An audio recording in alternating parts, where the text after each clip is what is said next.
So I'm going to call the meeting to order at 6:08.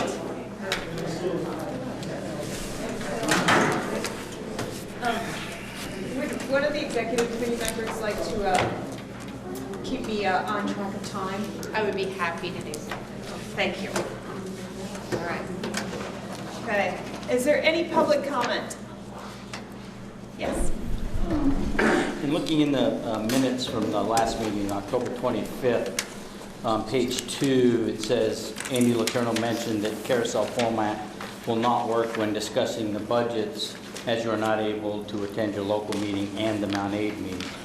I meant that to be more than just the budget discussion. It's any meeting in this setup. You can't attend, a board meeting of your town and the Mount Aid board, and I think especially worse for a board member because they have no way to try to skip between them if they could. But I just think it's an issue that needs to be addressed in some fashion because it just doesn't work from a process standpoint. So, anyway, thank you. Thank you.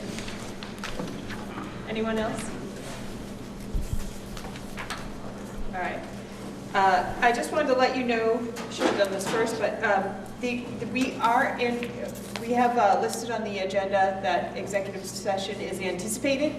It is no longer anticipated. It is certain we will need an executive session, so we're going to invite the board members to join in that executive session at the end of the meeting. And it is around Title I, VSA 313A3, the appointment or employment or evaluation of a public officer or employee. So for you members that need to know what's going to happen, that's going to happen. And that will be at the end of the meeting. So we'll excuse our visitors and ask the board members to stay with the executive committee for that executive session. All right, moving down to the consent agenda. Brad. I'll move the consent agenda. Second. Mary Kate, second. All right, all those in favor of approving the consent agenda, please say aye. Aye. Any opposed? Any abstentions? All right. Okay. All right, we're waiting on some hard copies, so we're going to skip around under report of superintendent. So we're going to just put a temporary hold on 1A until we get our hard copies. And here they are now. So we won't skip around. We'll start with 1A. So I'll turn it over to Patrick for the beginning of this.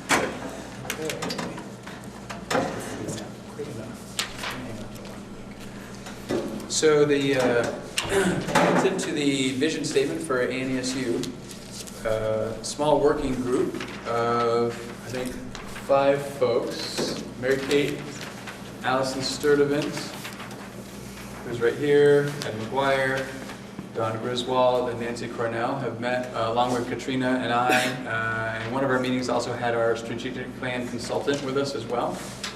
So we've been meeting and we've discussed the ends, we've discussed the preamble to the ends, which we've sort of modified a bit as our mission statement, and we've also sought a great deal of community input. We put some surveys out to collect input from the community around language that we could use as we build the vision statement.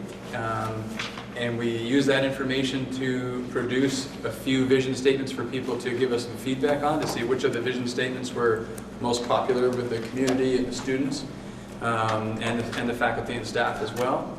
And we've used that information to determine which one of the vision statements that we'd like to propose to you.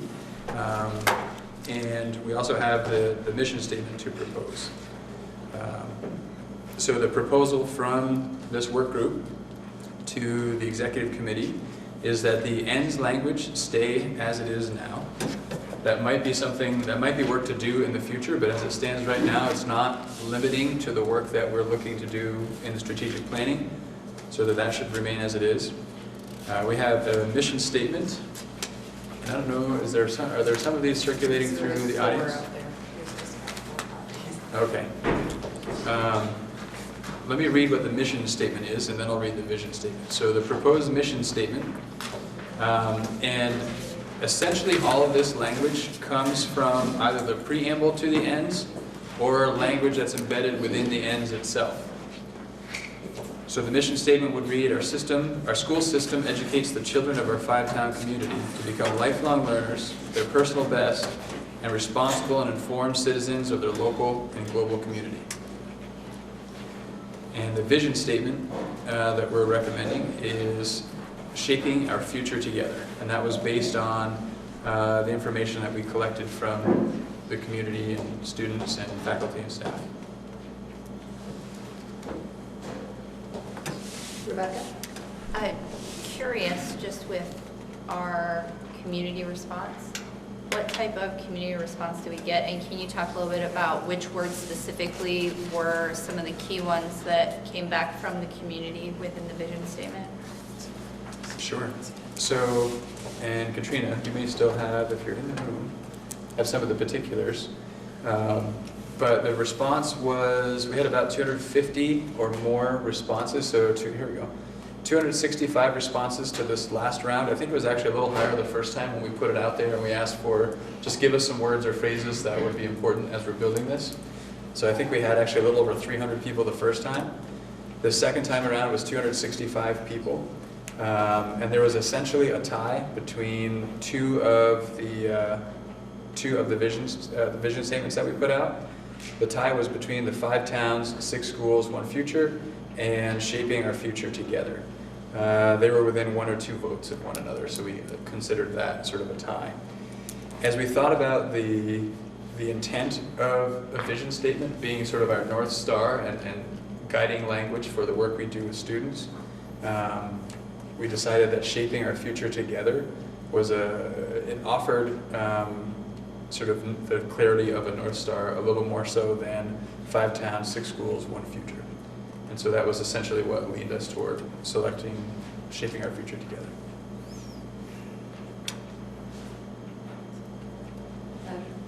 Rebecca, were you wondering about how the words were originally chosen for the first go-around, from the first go-around?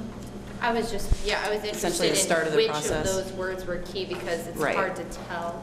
Yes, there was a process that So- we, Together, community, those were certainly key words. Students were also really popular, which is a good thing to see. Learning, education, those sorts of words were also tops on the list. And the process we went through that was we essentially took every word that everyone offered and worked it through this online tool that basically filters the most, the words that appear most frequently, kind of filters those to the top.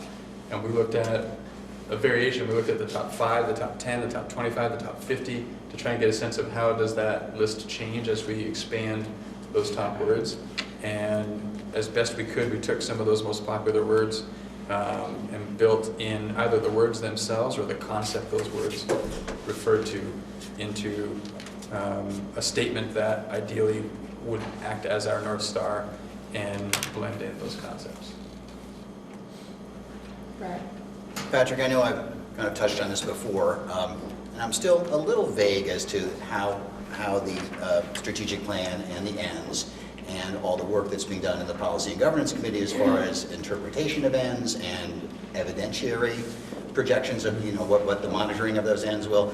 Can you sort of just lay out a brief primer, I guess, on how this comes together? I see the goal setting is kind of the next phase, right? And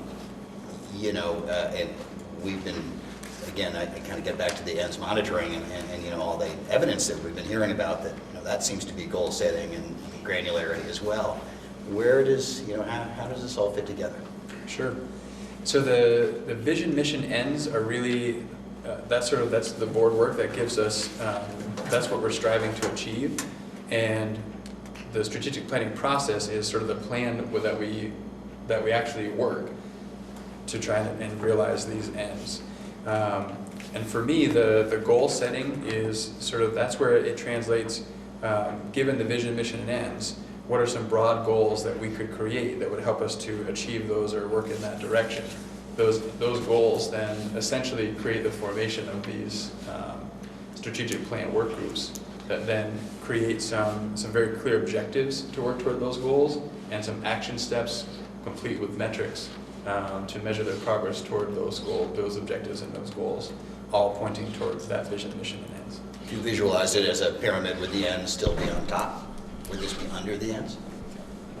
To me, the vision statement is on top and the mission statement, and I think, so that sort of, in terms of granularity, the vision statement is least granular, and if we think about it from the board work perspective, vision statement's least granular, mission statement's a little more granular, and then the ends are much more granular than the mission statement. So I sort of see it flowing that way. And then it sort of does continue, it's almost boy, in a way, it's like it's sort of the iceberg effect. So the vision, mission, ends, that's what you see on top of the iceberg. Then there's everything that's underneath that, which is all the work that happens to realize those vision, mission, ends. And that's where the strategic planning work comes into play. No, thank you. I think we do need to keep in mind, are the ends sufficiently aligned with what's, there seem to be some disconnects. Mary Kay? Yeah, there was some discussion of that, and I think that's a big project to look at redoing the ends, and there's a need to move forward with the things underneath in terms of the strategic plan. There was also the piece where we're going to become, the consolidation vote passed, and so the question is whether that's better for the new board, because if each of us engage in that and then the new board decides that's not the direction they want to go, it's a lot of time you spent for something that's not going to be useful. I would agree. Louis, did you have any?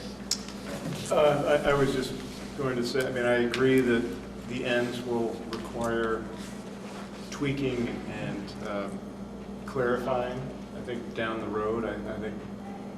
I don't see us changing our ends dramatically, but I think they could be sort of condensed and made more clear. The other thing I was going to say, I like the implied action of shaping our future together. I think it's great.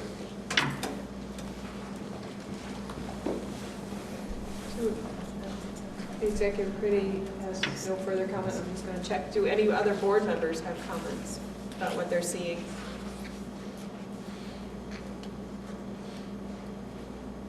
Okay. So that's a recommendation from the work group. Tonight we hope to take some action on that recommendation. There's no one else. These two? They want a motion to approve, to go back to the work group and provide feedback. I'm sure we're not going to approve. Well, I would offer a motion to approve the work that's been presented here. Vision statement, mission statement. Well, I'm sorry, Louis, I can't hear you. Motion to approve the vision amendment. Okay, just motion to approve the Yes. recommendation. Yes. Okay, thank you. Is there a second? Second. Any further discussion? Brad? I'd just like to add that, this is the work that you've done with the stakeholders. I don't know if we use that word anymore, but I still like it. Is new and exciting and refreshing, and I think a lot has gone into this, and I congratulate you on that.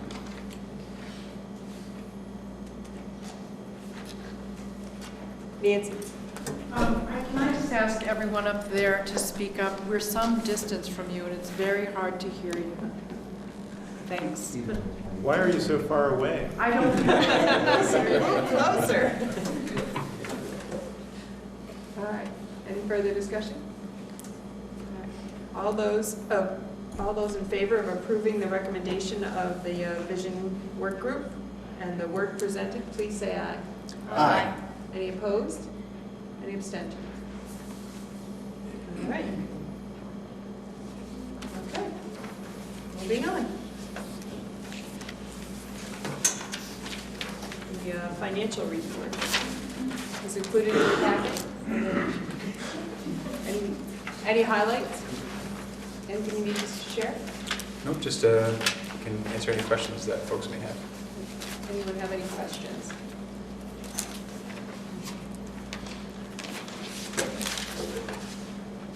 Hold on. Mary Kate? I just had a question on the adjustment of prior year expenditures. I see that's added in as revenue year-to-date, projected and remaining, but wasn't budgeted, and I'm wondering. Those are items that we come up with after the fact, and they're added into the financial statement for this year. So items that after the budget's adopted, maybe you can, After everything is pretty much sent to the auditors, we may find some items that should have been in last year that are in this year instead, and we put them isolated into that line.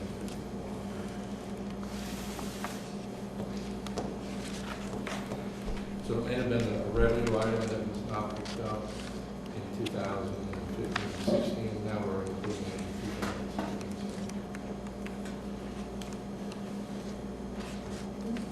and then, could you explain again the fund transfers on the Title I flow through and the other Title IIA?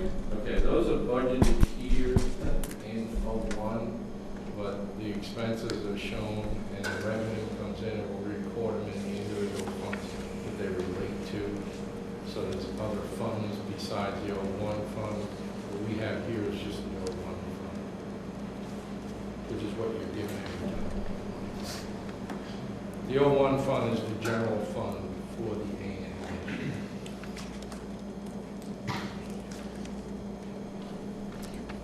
And does that revenue run to the individual schools, or? No, this revenue, it all runs through the SU. But it doesn't come in until later?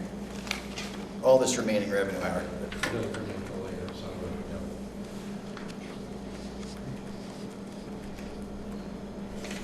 yeah. Brad? The audit, I guess, I saw some note that that's imminent. It is, we're supposed to get a rough draft by the end of next week, so we hope to have that.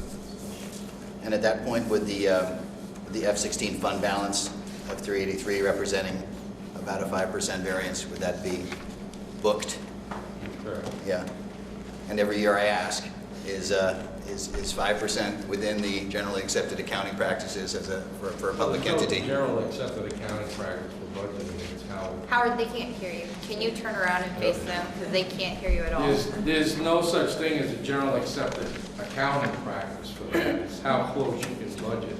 And when you were trying to reach the, decisions 10 months in advance when you prepare this budget against what the expenses what you have, you don't even know what your staff is going to be until April. So you have no idea. People leave, people come, people go. And as those people happen, you have differences in your budgets. So there are misestimates in there. We do the best we can to make those estimates. But you wouldn't say that's eyebrow raising? No. Thank you. What I think I would add to that, though, is that in looking at the fund balance carry forward from previous years, that has come into consideration as we built this budget that the SU board saw last week, I think it was. So we've been trying to not have such a large carry forward. So I think we've made some adjustments to account for that. And I would suspect, as Howard said, it's a bit of a moving target, but I would suspect next year when we're looking at a fund balance amount, that it wouldn't be quite the same that we've carried forward in previous years. Good news and bad news. It's absolutely true, yes. It's good news and it's bad news. So Don, I think Mary Beth had a No, question. it was, she couldn't hear stop. Howard. Oh. We got it. All right, any other questions around the financial report? All right. Do any other board members have questions before we move on? I have an update on the first and second. All right. We're going to move on to food service. Patrick has an update to add to the information that was in the packet. Yeah, just to make the board aware, some exciting things potentially down the road should this board decide it wants to go there, and we're kind of exploring whether or not it's even feasible at this point. Addison Northwest is currently looking at a new food service model. They're looking to get away from the sort of contracted services that a lot of people have been using, and want it to look more like our model. So right now, Addison Northwest and Addison Northeast are working together to try and see what might benefits be in sort of joining in a food service co-op across the two SUs with a single sort of management structure overseeing both SUs, and seeing what kind of efficiencies might be realized, what kinds of volume purchasing benefits there might be, etc. So we've sort of met in concept to see if that seems like something we might pursue. It looks like it's worth pursuing. So now the next step is to get business managers together. So far the superintendent for Addison Northwest, Joanne Canning, and I, along with Kathy, have met, kind of talked it through just conceptually. Is there a possibility here? It sounds like maybe there is. They've talked with their business manager. We've talked with Howard to see that sort of next step. Are we really thinking this could be a possibility? They're all at least at the point of thinking it's worth exploring. And so the next step is to get everybody sitting together at the table, talking it through in a little bit more detail before coming to the board to say, yeah, we think it could work, and here are some of the benefits we anticipate, and then looking for some final action at some point. And it would be probably something that would start at the earliest in July 1 of 2017. So we'd be looking at this beginning next fiscal year. I just wanted to keep you abreast of that. I think part of what's also really exciting for me on this, the food service piece is exciting, but I also wonder what other doors might this open in terms of working more closely with our neighboring SUs and partnering in different ways. So we'll see where it goes from here. Brad? On the food service balance sheet, Howard, a deferred revenue is prepaid sales. Is that different than the line beneath it, which also says prepaid student? No, deferred revenue is the amount that we haven't basically recorded in revenue yet, because we haven't basically shown it as earned revenue. Basically, we pay ourselves $195,000 from the assessment. Yep. And what we do is we record, can everybody hear me?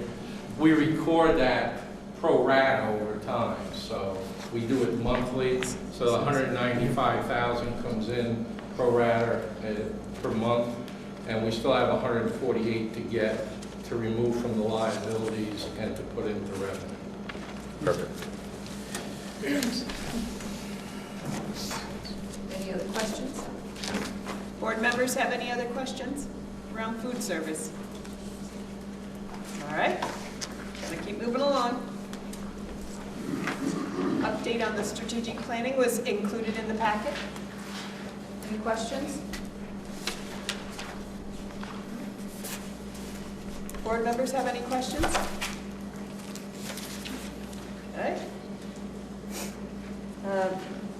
The next item is the career change incentive, and I'm going to ask that we table that till after the executive session.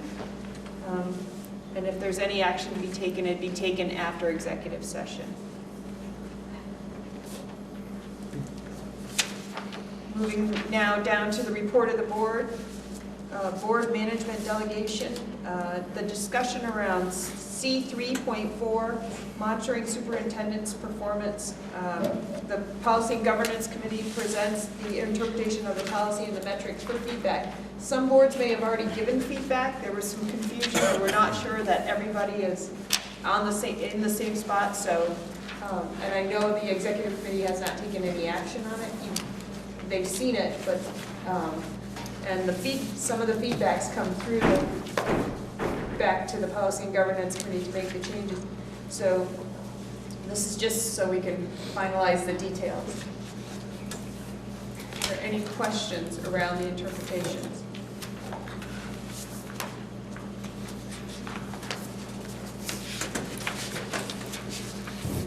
Okay. I think also any feedback that this board has. Right. This is a board policy, so each board will give feedback in terms of their local board, but we operate as well as a board, and so any feedback in terms of the framework will then go back, that this board has, the executive committee has, will then get taken back to the policy and governance committee. Yeah, sorry about that.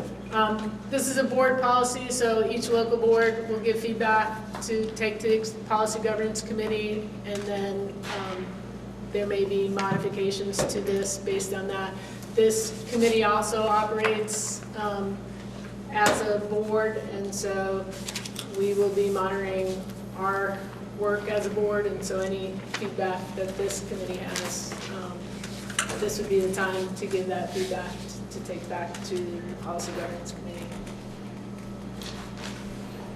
This was the revised one that you, This was yes, the one You with sent- the bullets? Yes. Yes. The one with the bullets is the revised copy. Rebecca? What time of the year would we be seeing this actually used? I know that doesn't exactly line up with the question, but I'm just mentally trying to place in my head. I agree to I don't have any problems necessarily with this, but when in the course of a year would we be looking to actually address this? So when would I see it come up with an actual report? So I think we'd have to go to the calendar. Right. But I mean, do we have an idea just if it's beginning, middle, or end of a year? And the reason why I ask is because in here it says that we can do direct board inspection as one of our main items. And I know that that seems to be an area where we have not been particularly proficient in implementing that particular part of our policy governance monitoring. And my thought is that I didn't know how we are supposed to plan to implement that based on just this policy or this particular, when we don't have the calendar kind of roped into it. Like,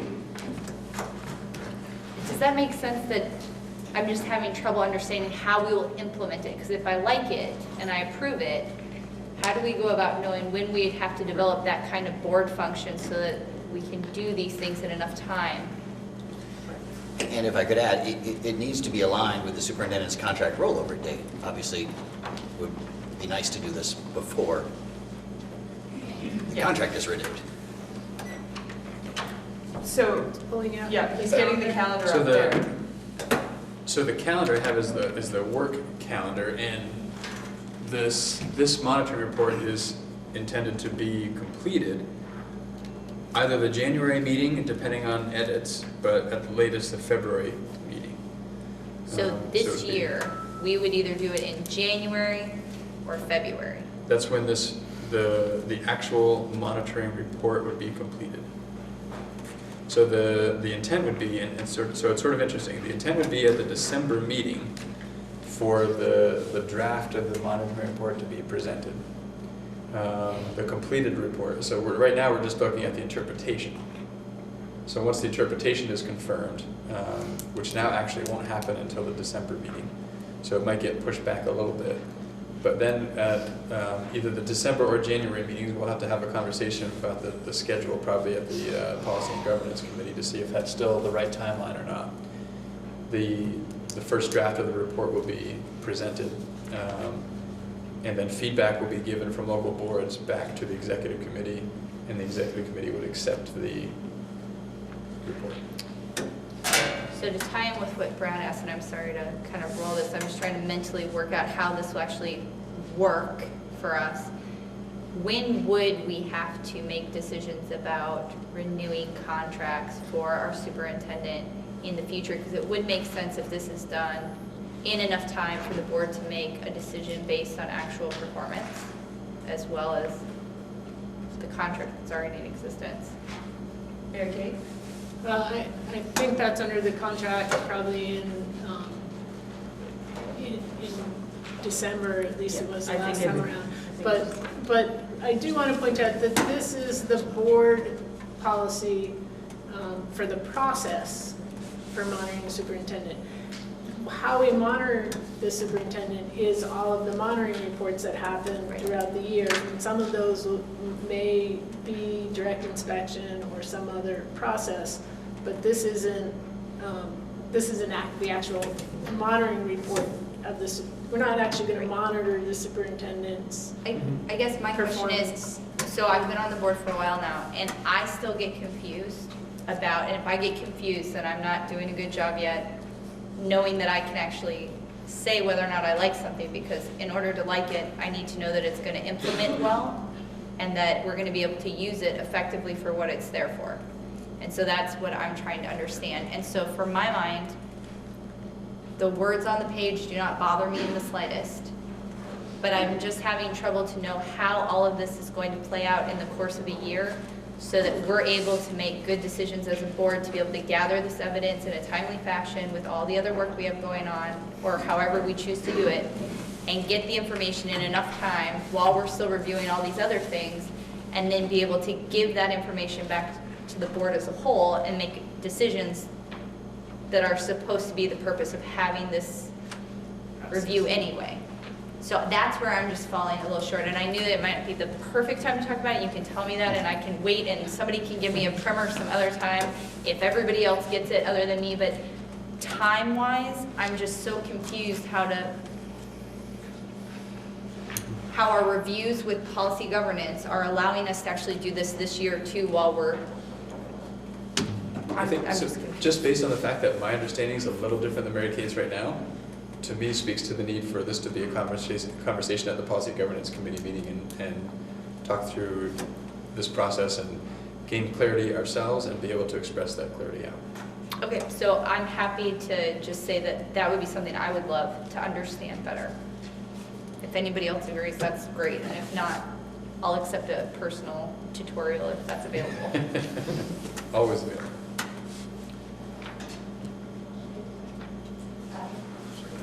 Sandy? Sure.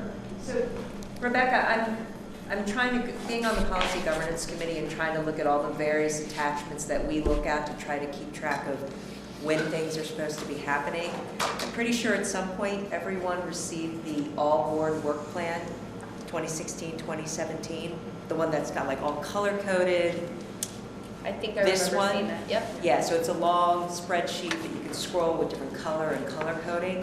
That, I think, is one of the things that can help to frame when things are all supposed to happen. It's actually incredibly detailed, saying in different colors which committee is doing what at what time, when reports are supposed to actually be coming, and then there's always anticipation that these reports will come ahead of time so that there's time for processing and then whether there's approval, of that process. So that might be a good place I'll go back and see if I can to find look it again. and to grab that because it has a framework for the whole academic year. Jen? So I have a question, and I'm not sure if it's about the interpretation or the policy or perhaps the report that we'll eventually write about those things. But so it goes with this policy. So last year we had a lot of difficulty in how we as boards were monitoring our superintendent. And there were issues that came up that I don't feel like were really addressed well in the way that we were conducting our monitoring or were uncovered well. And so I'm curious, as we think about this policy and how we are going to evaluate ourselves as a board and how we're doing on monitoring the superintendent's performance, has there been any discussion in the Policy and Governance Committee about how we might do better or how, looking at this policy, we might be more effective? Mary Kate? I think one piece is board training on policy governance, and at least the policy and governance people have gotten board training, and hopefully other people will attend board training. This interpretation is that piece of how we interpret the policy. If it's the policy itself that you think is an issue, part of the process in that we're going through is once a report has been, so here, this is a draft. looking for feedback. After the feedback comes back and the final report's been done, then part of the review and acceptance or non-acceptance of that report will also include, does the policy need to be changed? And so there's an opportunity to look at, are there issues with the policy itself? But in terms of the policies that we currently have, this is the interpretation. And if you think that it should be interpreted differently, or if you have suggestions on evidence for any of this, this is the time to provide that, either this board here now or the local boards and the local board meetings. So, yeah, so after this review here and feedback, then the Policy Governance Committee is going to take that and then finalize the interpretation and any evidence suggestions.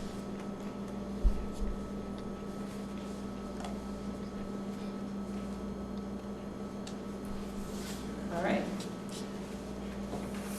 Any other comments? Brad? No, okay. The evaluation of a superintendent is ongoing, and it's based on the data from monitoring reports. That is essentially what it's solely based on. And that's my understanding. And so, my question is, if it is an evaluation, let's just make sure that it occurs prior to the superintendent's renewal, or the, date by which we must notify not to renew. We need to flesh out these dates, and I think maybe we can just take that up in the policy and governance and make sure those are aligned, right, Kate? Yeah, I think on the calendar, but we can look at that. Nancy? I guess I just want to clarify that because this policy says that the superintendent is going to be evaluated on the basis of achievement of the ends and the results of the monitoring of particularly the executive limitations policies. What that means is that we all need to, as we're reviewing the interpretations and the monitoring reports for both the ends policies and the executive limitations policies, we need to be vigilant about making sure that we are comfortable with the interpretations of those policies and that we are carefully paying attention to the monitoring reports we get in relation to the ends and also in relation to the various executive limitations policies. I think that the timing question is key, and it sounds like that's something that the Policy and Governance Committee will want to look at very carefully. But in terms of what we board members need to watch very carefully is making sure that the executive limitations monitoring and the ends monitoring and the way those policies are interpreted are in keeping with our intent.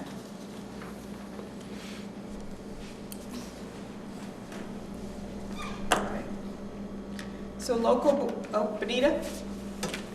I was just going to say that I think that the timing of an evaluation, although what Brad said is correct, which is its ongoing compilation, if you will, of the monitoring reports, I believe that that is dictated by the contract that has been signed through the supervisory union and the superintendent. So I think that there is a hard deadline on if there is a problem or any kind of an adjustment that needs to happen, that it has to happen within the confines of the contract. I haven't seen the most recent contract, but that in the past has been the situation. And I can just add from the all-board work plan that Sandy Lee referred to earlier, it states that, and this is sort of an interesting year with the new superintendent, we're trying to get these interpretations kind of figured out, and therefore the monitoring reports. The all boards work plan has the so the superintendent's evaluation scheduled for this meeting. So, but we don't quite yet have the monitoring report process completed yet, which is the tool through which the superintendent is evaluated. So we're in a funny place right now. So we're already not going to be quite in line with this calendar, but I think for legitimate reasons. So. Okay. I'm not sure that that's correct. I think the work plan has us looking at the policy on monitoring superintendent performance at this meeting, but not actually monitoring the superintendent performance. As Benita said, that evaluation, that's, as Brad said, it's ongoing, and as Benita said, the actual evaluation is dictated by the contract. Right, and I think, I'm not certain, but I think the contract speaks to a December date, which is why the November date historically has been when the superintendent's evaluation has been done, so that it's done before whatever the December date is. Yes.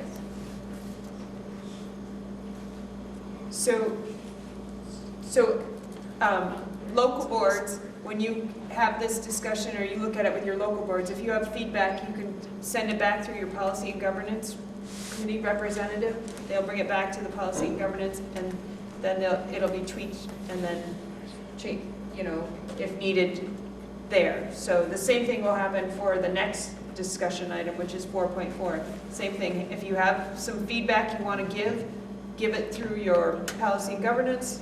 Your executive committee members work as well, but give that feedback so that it can get back to the policy and governance committee.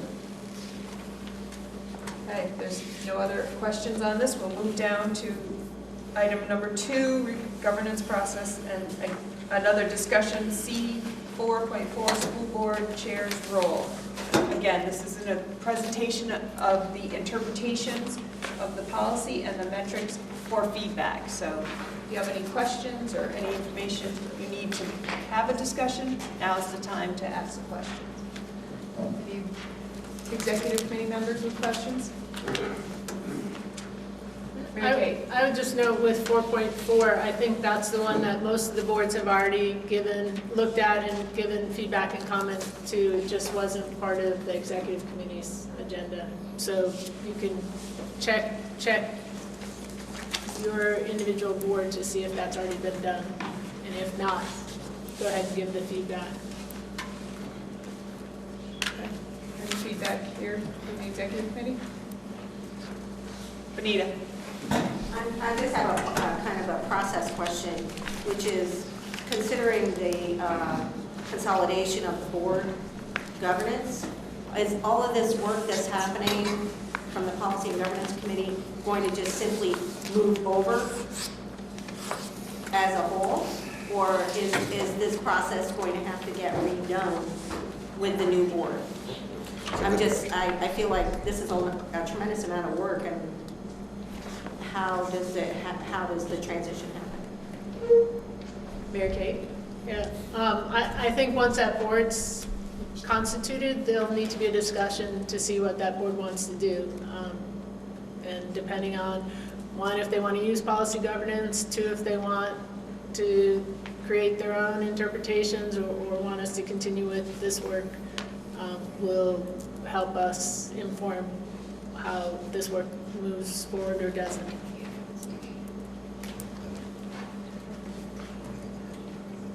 All right, any other comments?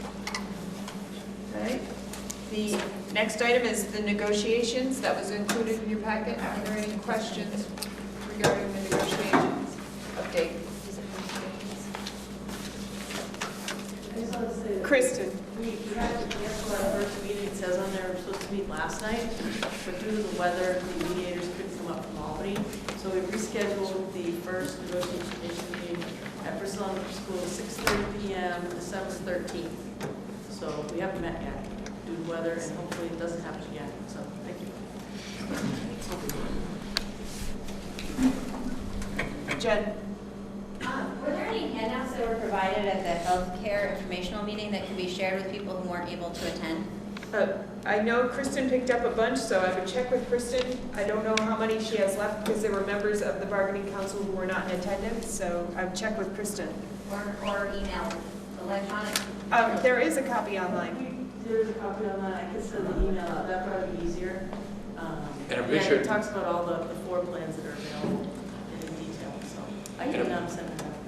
I'm pretty sure an email went out to all faculty and staff as well, with a link to that same information on the VSBIT website, or the VHI website.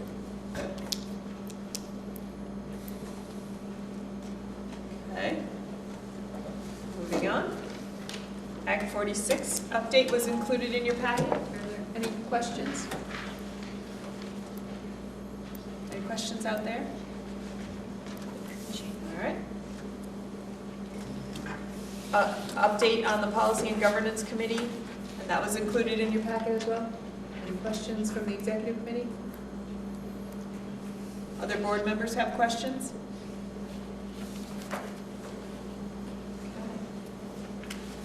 All right, that moves us down to the board self-evaluation, and that was enclosed in your packet.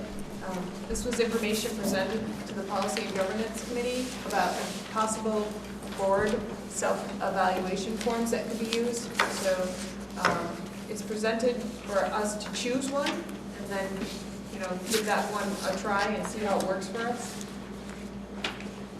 Everybody had a chance to look through them.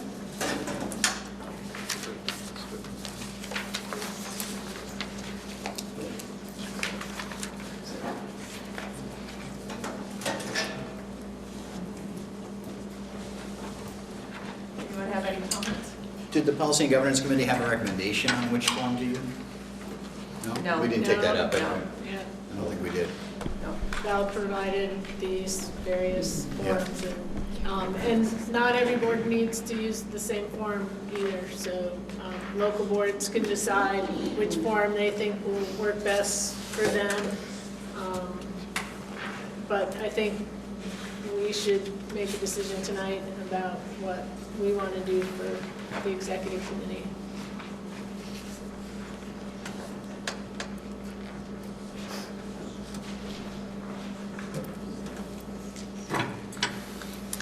I liked 1A. You liked 1A? To start with. I felt like it was easy to understand. I felt like it was easy to fill out in a timely fashion, and that it would give some good general feedback while we're developing how we might want to tweak it in the future.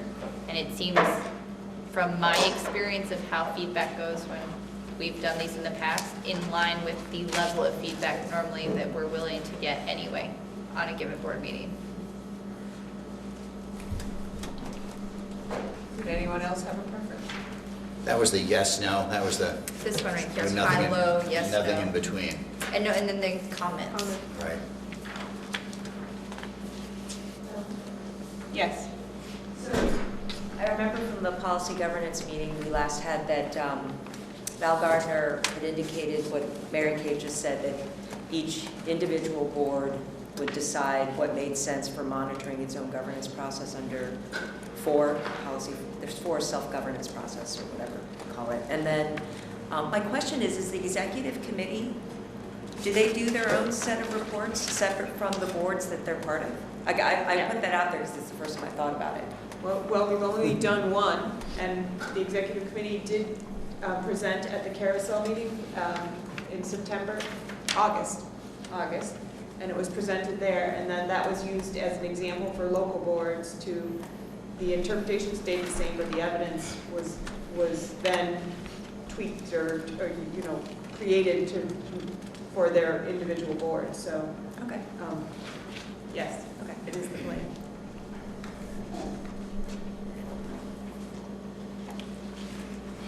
Jen? So did we receive a recommendation from Val that we should not use the one that we have been using? Is that one not sufficient?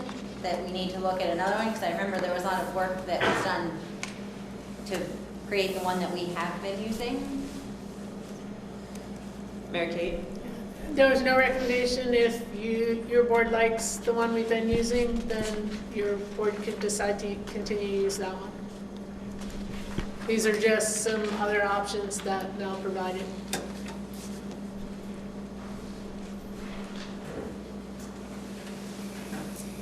So as far as the executive committee, Rebecca's expressed interest in 1A. Does anyone else have any other? Well, it has the virtue of being simple and relatively direct. Option Most 2 might direct. be even more simple. Well, that's, Yeah. yeah. I know we're kind of disjointed comment section on that one, but. Did you see we're supposed to assign an individual member to observe in 1A? 1A, Yeah, you're right. so it says you assign the individual board member to observe and complete an assessment of the meeting. Interesting. So depending on who you assign, you could get some really different feedback.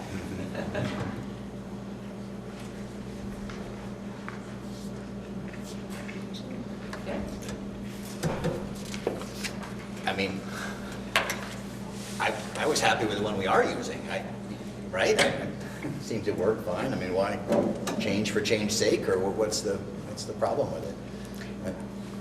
Rebecca? Have we gotten really any useful information from the one that we're currently using? Because I've found that when, not necessarily we've used it at the executive committee level, but the ones that we've been using, I haven't noticed that we've used it in a way that I've seen strategically providing means for any change or a lot of improvement. And that to me says that maybe we need at least some type of change if we're not using, it's only as effective as it stimulates a discourse to talk about what we're doing in our meetings, good, bad, or otherwise. So I used that form as one piece of information when I was writing that first monitoring report. And it was sometimes difficult to use it as information because it was like it needed a comment period. If somebody felt that something rarely happened, it would have been more useful to me to know an example of why it rarely happened. Or, if it always happened, it was more helpful if somebody, and there were a couple times somebody would scribble in an example, and that was more helpful than just the check mark and the rarely. So that's good to know. As I did that. Mary Kate? Yeah, and I would say, the purpose of these forms is for the discourse and us to monitor ourselves, but it's really the chair then, or whoever's assigned to write that monitoring report, to have information available to put together for these forms to help with that. And so, I think, Don, your thoughts, because you wrote that first monitoring reports on, what's helpful and what do you need. And I think that's going to be true for every board. What's going to be helpful to whoever's writing the monitoring report to have information so that we can then have that and then talk about it when we do the monitoring report. And, Don, do you think it would be better if we kept the monitoring report that we have and said, if you are at either end of the spectrum, you put a comment as to why? I think the comments would be more helpful.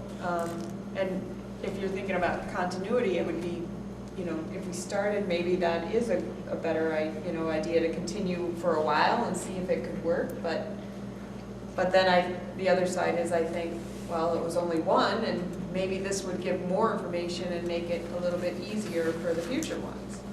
So I could go either way. I'm just saying, as I used it for that first one, without the comments, I had to go read through meeting minutes. I had to go out and find other places, which is okay, I guess, because it gave me a lot more information. But do we want to go with 1A because it has the comment section and see how that works? I also think it might be helpful for you, Don, because at the end of the meeting, the observer will provide the board with his or her assessment. In theory, if we leave a section of the board meeting for that person to provide more than just handing the paper to somebody, then it could open up that dialogue, which would give you maybe more comments if you're not seeing enough comments, and have that discussion while it's fresh in everybody's heads. Because when I filled them out, I didn't know you needed comments, and oftentimes we'd be doing it at the end of a meeting, and we were going to another meeting that was starting right then. So it wasn't like we had a lot of time to sit and think about the meeting and what just happened. And this one requires somebody to be observing throughout the meeting and kind of taking a different perspective on the board while the board meeting is happening. well, I think that piece of having the discussion at the table is the important part too, because you can't wait till a year's gone by if there's a problem, and having the discussion gives you an opportunity to have do the work right when it's happening. Right. So, Mary Kay. Yeah, and having different people fill it out, I think then make sure that everybody's viewpoint and how the meetings are going is heard, and we take everybody into consideration. So I move that we try option 1A. I second. Fine with me. At this point, do we want to voice a preference of A or B in terms of how it's utilized? It sounds like we like the idea. I personally like the idea of assigning someone. Well, 1A has that. 1A, yeah. Yeah. Well, it has both options. Oh, okay. A or B. Yeah. Well, I think that we're a smaller board, so I think we might find that, you know, and all of us sitting and completing it and having that conversation might work okay, but the Mount Abraham board doing that might take a little longer, so maybe a bigger board might, you know, delegate it to one person or two people and have them. Yeah, I think in both cases, having one person with the responsibility of a piece of paper, there could be a discussion, but just for going back to simplicity's sake, one person's maybe slightly preoccupied with this, the rest of the board can focus on the discussion at hand. I think that would be preferable. Mary Kay? Yeah, I like that, and I amend my motion to try option 1A with the B where the filling out of the form is assigned to one person. Forget who seconded. I did. I would still second. That's You would fine. still second? Yep. All right. Still So it's just to accept the format 1A for board monitoring? B, 1A, sub B. 1A section. 1A and then dash B. Maybe. 1A option B. Allison, did you have a question? So I'm on the Hannaford board as the Mount Abe rep, and they do board monitoring at the end of every board meeting, and they designate at the beginning of the board meeting who will do that. So that person presents, they have a section of time that they're allowed to present back to the board how things went, and that's how they do it. So there's immediate feedback at the end of the meeting, because I was going to ask, so are we supposed to fill these out after every board meeting? And then when do we discuss them? Because other than the September or August one from you, and then we got one from Elin for Bristol, I've never seen compilations of board monitoring reports before. Right. Granted, I've only been doing this for a couple of years, but. This is our first, that was our first board monitoring Okay. report. So the time would have to be, there used to be time built in the agenda for the board self-assessment, but it was just, the paper was handed in. So now it's going to be more of a discussion that would be added at the end of the board. And it's very helpful for the Hannaford board to hear from one person who's been focusing on that, and then if there's necessary discussion, they can do that. But it's immediate feedback from what you've just been doing, as opposed to year end or even possibly to the next meeting. Yes. All right. Okay. No more questions out there? All right. All those in favor of approving the board self-evaluation option 1A-B as the tool to be used, please say aye.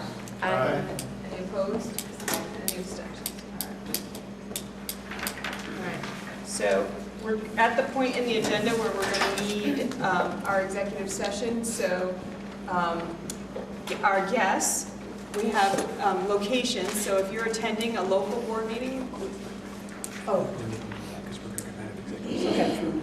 Okay. All right. Change plan. So we are going to. You can go to the library right now, and we'll let you know when we're done with the executive session. The public can move to the library, and board members will stay. And we're going to invite Patrick, and would you like to stay?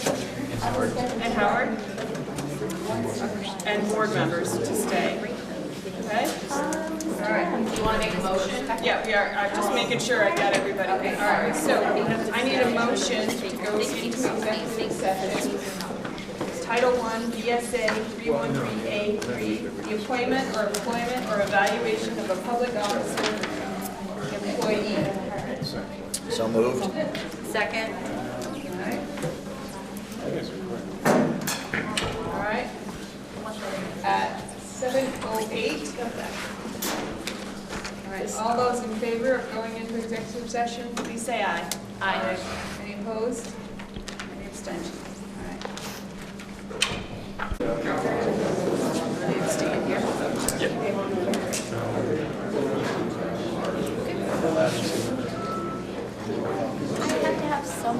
I don't know who's super Amy's. All right. So we'll finish our business for this meeting. All right. The next item is action around the career change incentive. Louis? I'll make a motion that we accept the superintendent's recommendation to offer the career change incentive to one ANESU employee. Is there a second? All right. Any further discussion? Okay. All those in favor of offering the career change incentive to one ANESU employee, please say aye. Aye. Any opposed? Any abstentions? Okay. All right. Is there any other? Move to adjourn? All right. I second. Good job, Mary Beth. All right. All those in favor of adjourning, please say aye. Either one's fine. Aye. Any opposed? Any abstentions?